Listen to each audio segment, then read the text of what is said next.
Yo, what's up? I'm gonna do a state of the trees. This is my tiger bark ficus. I think someone else can identify it. That'd be helpful. It's got it as a gift. It needs some lower branches, I think, but it's got movement. If anything, I might do an air layer at some point. I don't know. But I repotted all of my trees this spring. This is my Chinese elm, Seiju. This one got repotted too. It's got some pretty disturbing inverse taper, but maybe that'll clear up. I'm gonna let this one grow for about a year and I'll see what happens to it.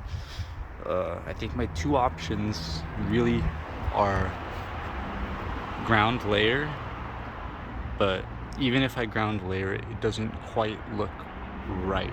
It's a little knobby up here and just things are strange. It's got like these weird bulges. Or I could do a trunk chop below this. If I were to do that, I'd like it to be a little taller first. So these are my two options for this one. It is starting to bud out a little bit. Let's see.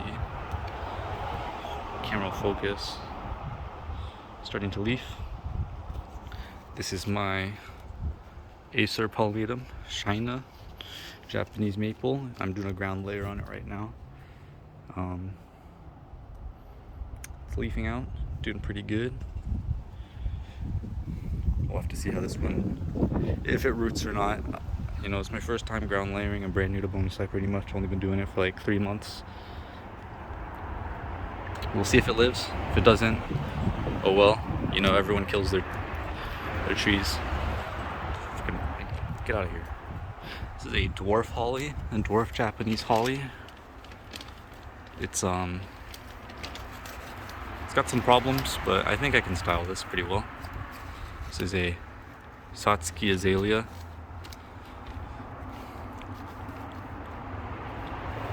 Thinking for this one, it could just be pruned in kind of a flat top style. I don't know.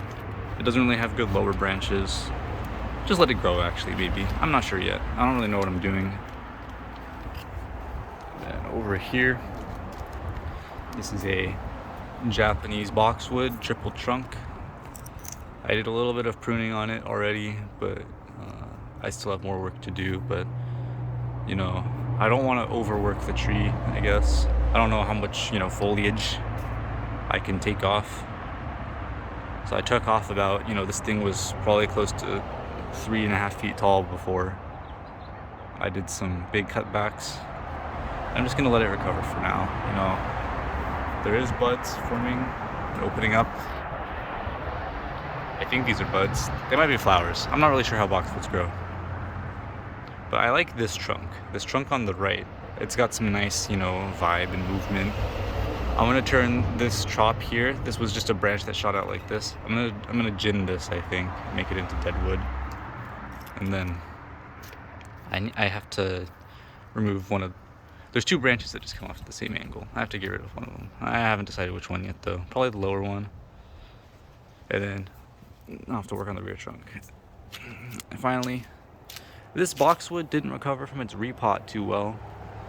The leaves started going kind of like a red color after I repotted it. I've never, I looked that up and they said that boxwood sometimes they just do that when they get stressed. So I didn't do any. Oh, knocking over strawberries. I didn't trunk chop it. I need to trunk chop it. You see, it's just very long and straight. I'm gonna do a trunk chop. I don't know where I'm gonna do a trunk chop, but I'm gonna do one. But I just want it to fully recover. It didn't handle the repot too well. It was my first time repotting. Maybe I cut off too many roots. Obviously I was pretty bad at it. You can see that some of the roots are just sticking up with the soil because it's my first repot, but all the subsequent ones, I did pretty good there. None of the roots are just sticking up. I don't know how bad the wind sounds in the microphone, but it's really windy.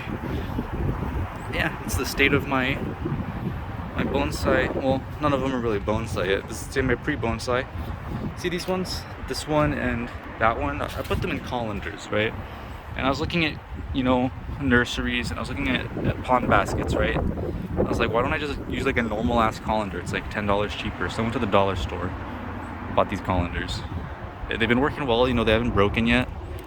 So I think it's fine.